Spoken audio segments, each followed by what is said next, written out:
Hello friends, this is Prem and welcome to e learning. Dear friends, इसके पहले video में हमने आरपीएससी का इंग्लिश का जो क्वेश्चन पेपर था 2016 का, उसे हमने क्वेश्चन नंबर 1 से लेके क्वेश्चन नंबर 74 तक हमने कर लिया है। आज हम इस वीडियो में क्वेश्चन नंबर 75 से लेके 150 का पूरा कंप्लीट करेंगे। So let's start. Question number 75 is Meera painted the wall green in 3 hours, identify the pattern. इसमें पूछ रहा है कि Meera painted the wall in 3 hours, ठीक है, कि मीरा ने जो वॉल था उसको 3 आवर्स में पेंट किया। आपको पैटर्न क्या करना है, आइडेंटिफाई करता है कि इसमें क्या यूज किया गया है, ठीक है। सब्जेक्ट, कॉम्प्लीमेंट्री, एडवर्बियल क्लॉज या ऑब्जेक्ट, आपके 4 ऑप्शंस दिए गए हैं। सब्जेक्ट, कॉम्प्लीमेंट्री, वर्ब या object, subject, post modifier, object या कॉम्प्लीमेंट्री, या सब्जेक्ट, कॉम्प्लीमेंट्री, एडवर्ब और वर्ब। सो यहाँ यूज़ किया गया है आपका ये subject, post modifier, object or complementary clause. So here it will be option number 3 is correct. SPOC.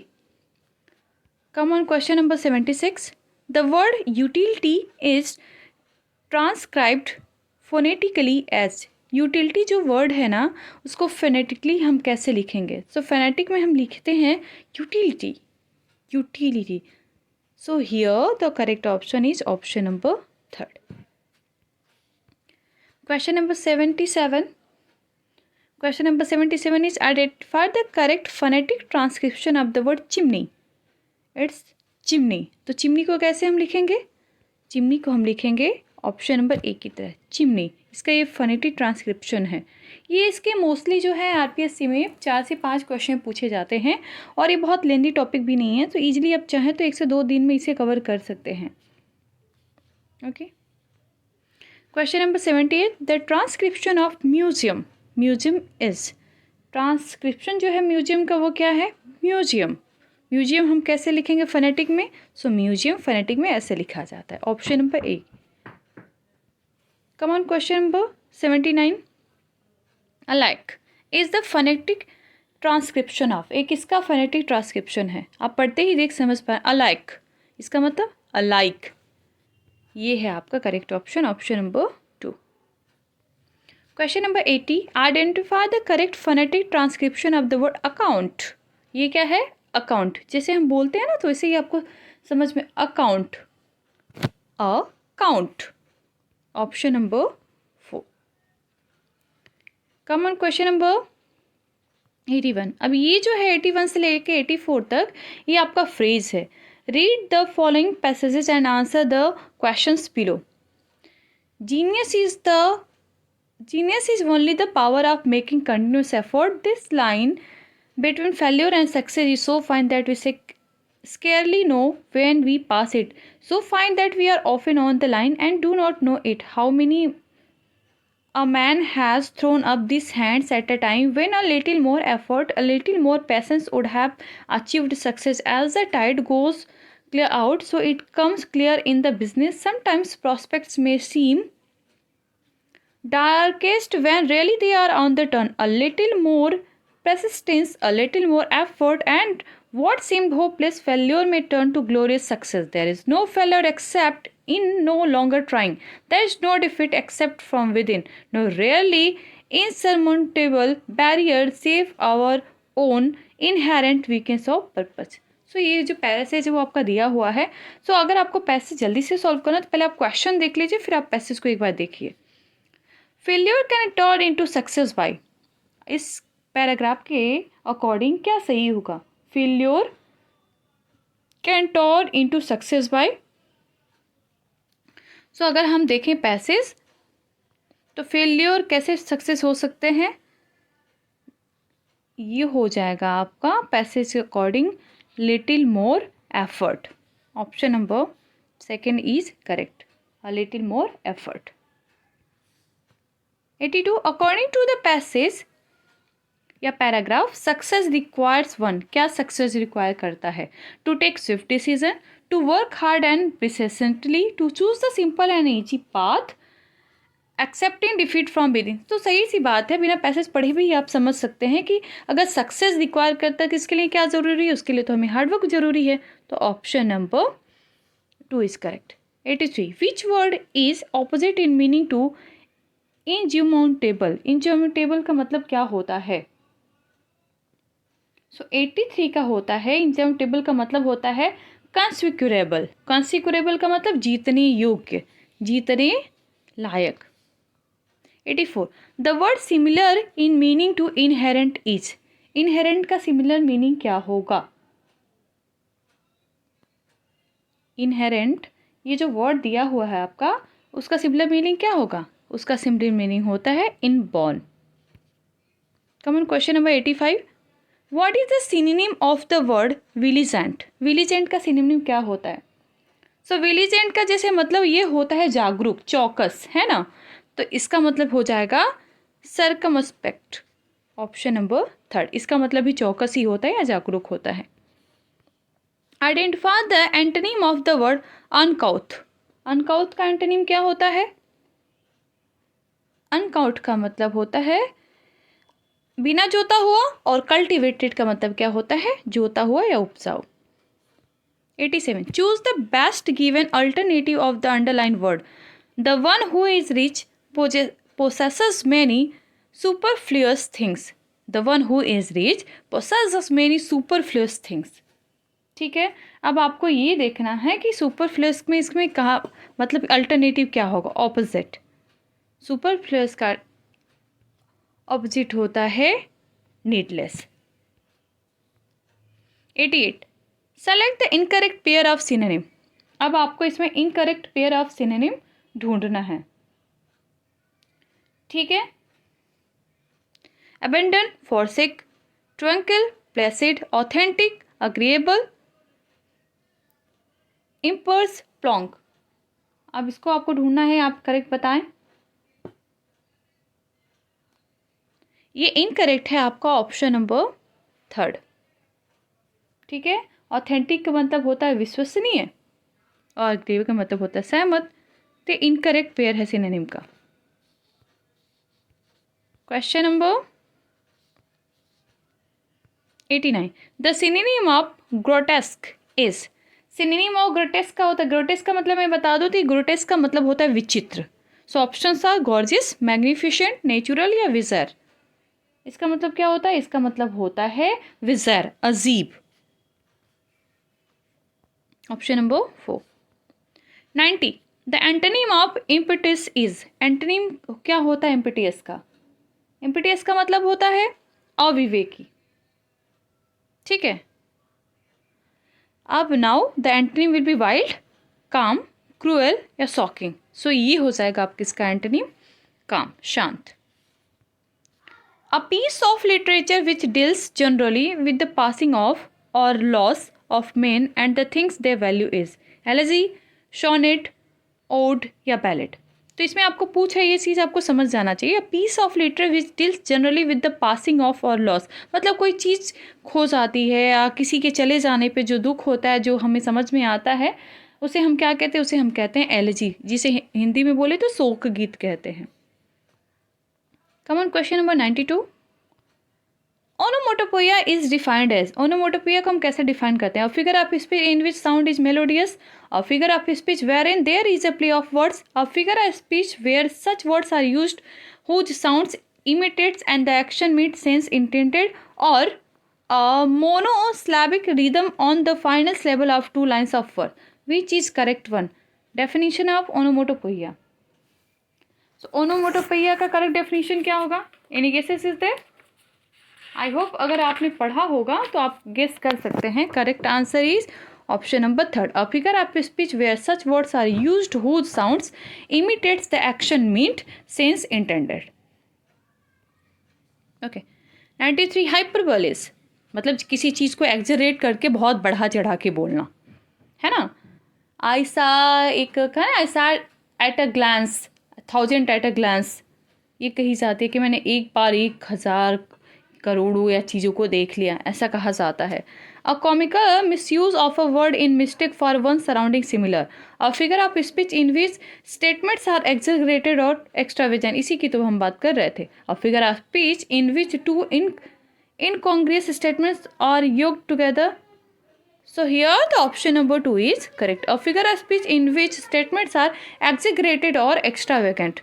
Come on, question number 94. Which is the given feature is not attributable to lyric poetry? Lyric poetry के कौन attributable नहीं है? Okay. It is an expression of the poet's person feeling है subject ठीक है. It is spontaneous, so sincere and effortless ये भी ठीक है. It is bombastic in language नहीं ऐसा कुछ भी नहीं है. So ये हो जाएगा आपका ऑप्शन नंबर 3. ये जो करेक्ट नहीं है, रिलेट नहीं करता है. हाँ, म्यूजिक में होता है, पोइट्री में तो म्यूजिक भी होती है, मेलोडी भी होती है. तो all other options are correct except 95. The closest period of the new classical age या ऑगस्टिन एज का क्लोजेस्ट पीरियड क्या था? सो ऑगस्टिन एज का क्लोजेस्ट पीरियड था 1660 से लेके 1750 तक. Option number 2. 96. Identify the moment to which John Keble, Cardinal Newman, Pusey and RH. Froude were strongly associated. ये जो आप नेम देख रहे हैं वो किससे एसोसिएटेड थे? बोर्ड चर्च से, ऑक्सफोर्ड मूवमेंट से, एस्थेटिक मूवमेंट से या रेफेलाइट ब्रदरहुड से. So these all were the associated with the Oxford movement. 97. The author who is not defined with the philosophy of new criticism. इसमें से ऐसा कौन सा ऑथर हैं जो आपके न्यू क्रिटिसिज्म की फिलोसफी से क्या है आइडेंटिफाई नहीं करते? तो वो एक ही इंसान है, वो है आपके Samuel Johnson. Option number 4.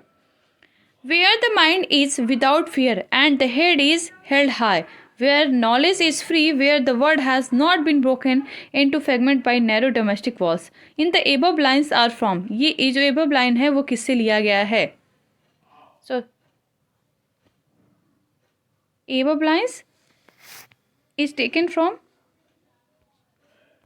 Rabindranath Tagore's Gitanjali. Okay, it has not been taken from that. Excuse me. Okay. Next one. In the guide by R.K. Narayan, were come across a dancer. What is her name? R.K. Narayan जो थे guide जिन्होंने लिखी थी, इस पे movie भी बनी थी. ठीक है. So what is her name? उस नेम क्या था, उसका नेम क्या था? वो है आपका ऑप्शन नंबर 3, रोजी. Come on, question number 100. Who was the first recipient of the साहित्य अकादमी अवार्ड फॉर इंग्लिश लिटरेचर? पहला साहित्य अकादमी अवार्ड इंग्लिश लिटरेचर के लिए किसको मिला था? सो अभी आपने उनका नाम सुना, R.K. Narayan. Malgudi details 101. Which among the following is not authored by Mulk-Raj Anand? Untouchable, Apology for Heroism, A Brief Autobiography or of Ideas, Two Leaves of a Bird, The Bachelor of Arts. Come on, this question, which one is true? ये है is not authorise by मुल्क-राज आनंद. बाकी 3 चीज़ें जो है मुल्क-राज आनंद के द्वारा लिखी गई है. The bachelor of art it was not written by मुल्क-राज Anand. 102. Which among the following is not authored by Jhumpa लहरी. इसमें जुम्पा लहरी ने ऐसा कौन सा था जो इसे नहीं लिखा था? Which is not written by, वो था summer in Calcutta. 103. Which one of the following is not true about grammar translation method. Grammar translation method में ऐसा कौन सा है जो ट्रू नहीं है? अब देखिए, students are consequence of grammatical rules of grammar, ये भी ठीक है. The native language of students is not used, it is absolute. पढ़ते ही समझ में आ रहा है कि ये रॉन्ग है कि नेटिव लैंग्वेज तो यूज किया जाता है. It is detective application of an exclusive grammar rule, ये भी सही है. In this literary language is superior to spoken language, ये भी सही है. Common 104. The emphasize in grammar translation method is mainly on listening and speaking practice in target language, use of target language in a day-to-day communication, translation of target language into mother tongue, accuracy in oral target language rather than written. Come on, 104. ये है आपका option number 3. Is mainly translation of target language into mother language. 105. Which one of the following is not true about direct method. Direct method में ऐसा कौन सा है जो true नहीं है? ठीक है. Students think in target language and speak in it, ये भी सही है. Students use the language and do not demonstrate their knowledge about it. अच्छा. Teacher tries to get students correct themselves when possible. Okay. Teachers try to develop only the writing skill of student. No, it's absolutely wrong. Others are true. Only option number 4 is wrong. 106. Which one of the following statements is incorrect about direct method. ठीक है, तो direct method के लिए कौन सा incorrect है? Students native language is not use in the classroom. Students need to learn how to ask questions as well as answer them. Pronunciation is worked out at the end of language instruction. Students are incorrect to speak as much as possible. So here the incorrect one is okay, incorrect one is option number 3rd. 107. Which one of the following is true with regard to structural method. structure method में ऐसा कौन सा है जो true है? 107 का question है. Teacher create situation to teach structures. मेरे हिसाब से तो यही सही है. Teacher form a habit in peoples of teaching learning structures. Teacher explains rules on blackboard to teach structures. Teacher develop writing competence to teach structures. नहीं है. Teacher create situation to teach structures. ये absolutely सही है, ये suitable भी है. 108. The strength of structure method lies in. ये जो स्ट्रक्चर मेथड है इसका स्ट्रेंथ कहाँ लाइज है? Listening and writing of structures, writing and explanation of structure, assessment and evaluation of structure, selection and gradation of structure. ये best है, selection and gradation of structures. Come on. 109. Which one of the following is true about the audio lingual method. Audio lingual method में ऐसा कौन सा है जो true है? Okay. Translation in mother language is provided to student. ठीक है. Teaching of vocabulary item is highlighted. वो भी ठीक है. Good mental exercise on grammar is given to students. Okay. Which one is most suitable? By listening to how it sounds, students are able to mimic the model. This one is correct one. Option number 4. 110. The communicative English language teaching, the teacher acts as a. ठीक है. अगर communicative language जो teacher पढ़ाए वो कैसे actor है? In setting up communication या communicative activities and as an adviser during the activities. Demonstrator होगा, कमेंटेटर होगा, डिटेक्टर होगा या फैसिलिटेटर होगा. ठीक है, वो होगा आपका फैसिलिटेटर. एक कम्युनिकेटिव इंग्लिश लैंग्वेज में टीचर एक्ट करता है कैसे? फैसिलिटेटर की तरह से. To setting up communicative activities and as an adviser during the activities.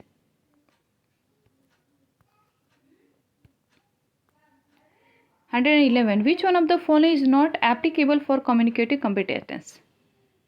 Which one is not applicable? Effective use of language in social context, the ability to be appropriate, to know the right things at the time, ability to produce statements for communicative effect, or the knowledge of linguistic competence is the same as the communicative competence. So here the correct one, all are correct except option number 4.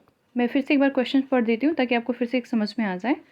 ये कह रहा है आपका कि which one of the following is not applicable for communicative competence. इसके लिए होता है the knowledge of linguistic competence is the same as communicative competence. नहीं, ऐसा सेम नहीं होता है.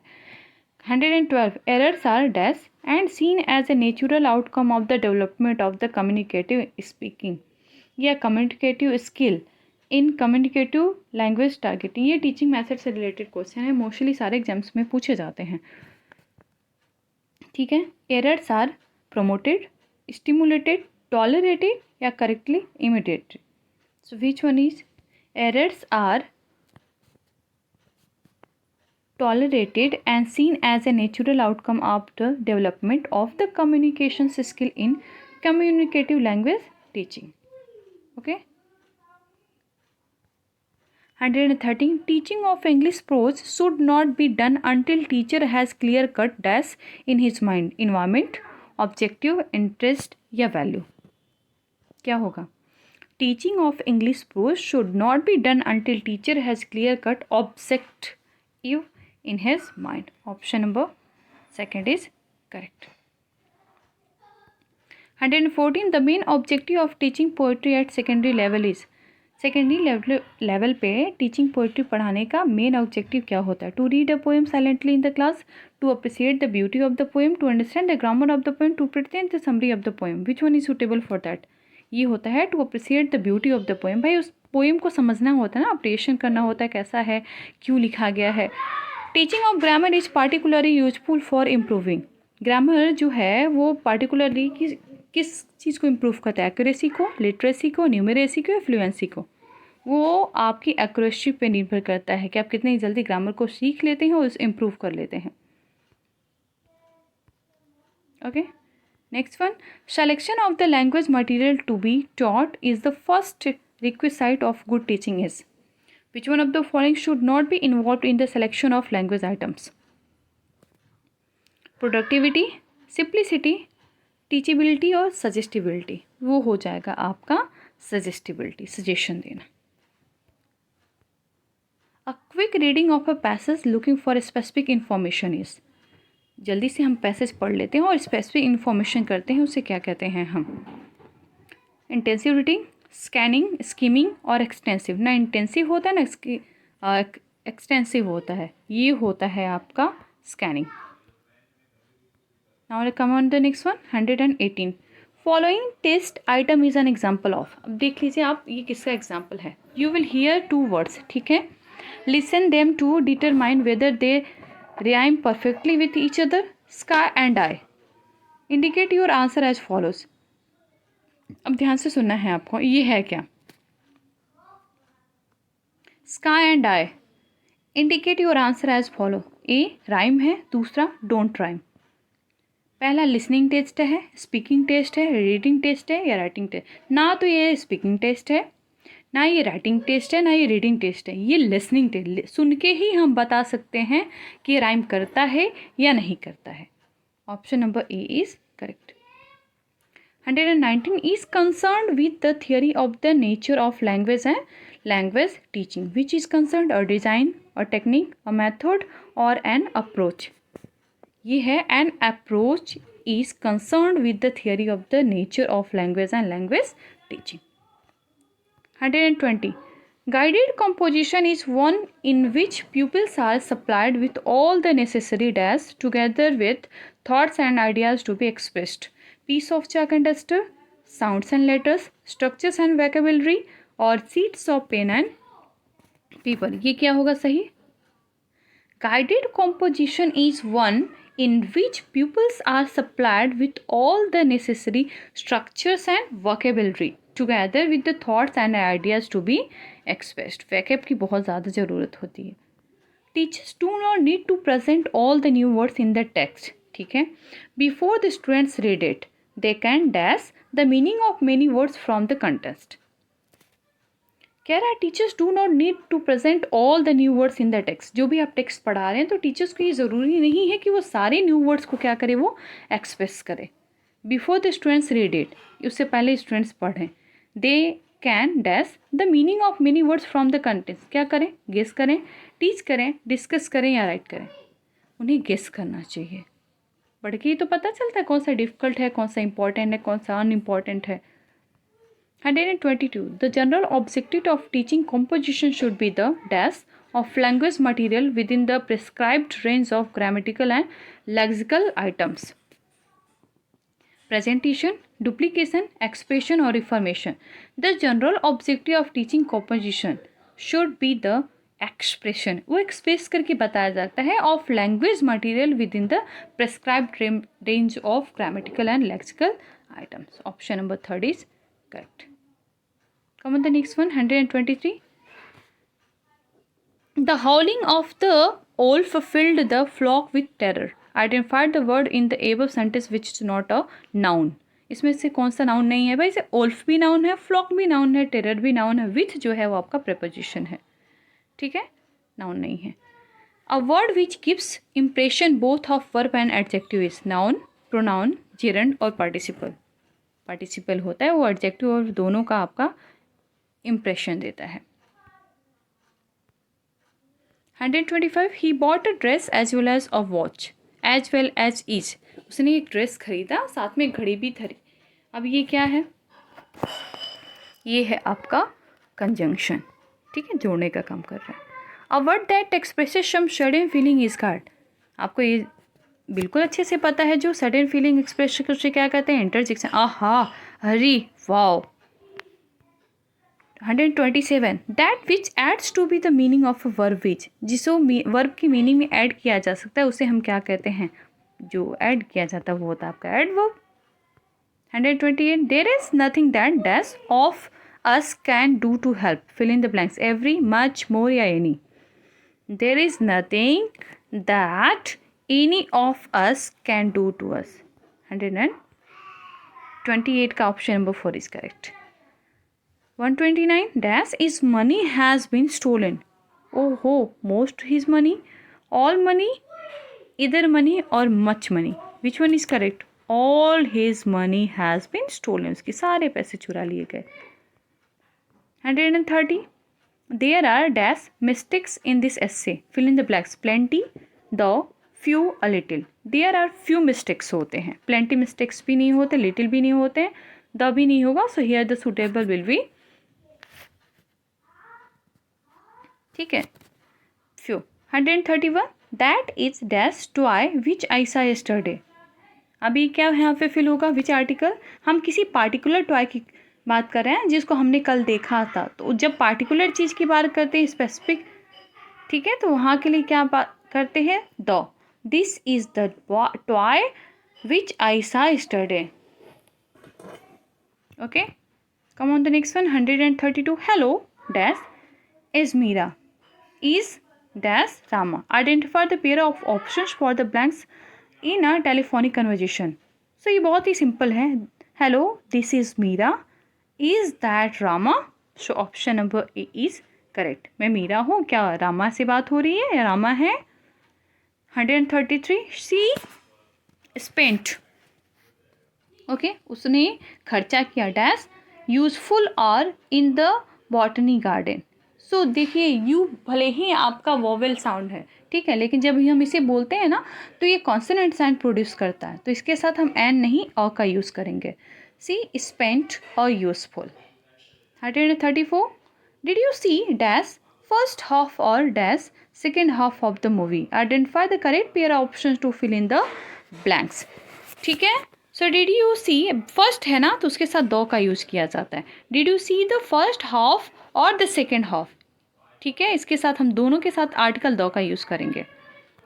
ही is always dash his temper, lost, losing, had lost, has been losing. Which one is suitable for that? Which one? ये होगा आपका option number 2। He is always losing his temper. 136 choose the best option to complete the sentence. When I met her last year dash, she had been married since 5 years, she had been married for 5 years, she was married for 5 years ago, she had been married since 5 years ago. Which one is suitable for that? So इसके लिए होगा option number 2, she had been married for 5 years ago, जब मैं उससे last year मिला था। Okay, next one 137 did the postman dash this morning. Come, came, had come या had been कम। भाई डिड है ना तो जाहिर सी बात है वर्ड का हम फर्स्ट फॉर्म यूज़ करेंगे। Okay, did the postman come this morning, क्या पोस्टमैन सुबह आया था? जब आज मॉर्निंग की बात हम करते हैं ना तो टुडे मॉर्निंग नहीं लिखा जाता है, दिस मॉर्निंग लिखा जाता है। 138 the train dash in 10 minutes, so hurry. अब क्या ये जो ट्रेन है वो क्या करने वाली, 10 मिनट में छूटने वाली है। So has been leaving, left, was leaving या लिव्स, विच इज़ करेक्ट? तो प्रेजेंट की बात हो रही है ना, the train leaves in 10 minutes, so hurry, जल्दी से करो। 139 identify the correct option to fill in the blank. He dash faster than we did, क्या? Which suitable? जितना जल्दी हम दौड़े उससे जल्दी वो दौड़ा, तो ये हो जाएगा आपका वर्ब का second form ran. He ran faster than we did. The news dash true is true और true, which is correct? The news is true, singular और प्लूरल न्यूज़ का न्यूज़ ही लिखा जाता है। There means dash simple, which is correct? There means, there plural के लिए use किया गया ना तो are is simple. There means are simple. 142 a bunch of keys, या ग्रुप की बात हो रही है ना, so definitely is will be suitable for that. A bunch of keys, यहाँ सिर्फ कीज की बात होती तो हम आर लगाते, लेकिन अ बंच ऑफ कीज यहाँ ग्रुप की बात हो रही है ना, सो हम इज लगाएंगे. Suitable is lying on the table. All citrus fruits dash a rich source of vitamin C. Has, are, was या is. Which is correct? और फ्रूट्स की बात हो रही है ना, ऑल फ्रूट्स, सो जाहिर सी बात है प्लूरल नंबर का हम यूज़ करेंगे. ठीक है, all fruits are a rich source of vitamin C. Come on the next one. Question number 114. 44 dash is lying on the table. Which is lying on the table? A new pair of glasses, a new pair of glass, a new pair of glasses, a new pair of glass. Which one is correct for that?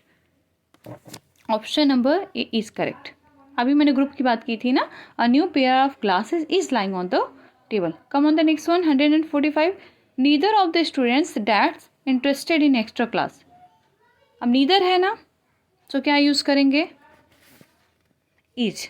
Neither nor, इधर और, one of them हो गया ना. Each इधर के लिए हमेशा singular verb का यूज़ किया जाता है या यूज होगा. Neither of the students is interested in extra class. Come on the next one. 146. Warning, no authorised person dash this point about, from, beyond और on. Which is correct? No authorised person beyond this point. Beyond. 147 का 1. I prefer milk dash tea for breakfast. Prefer के साथ क्या use किया जाता है?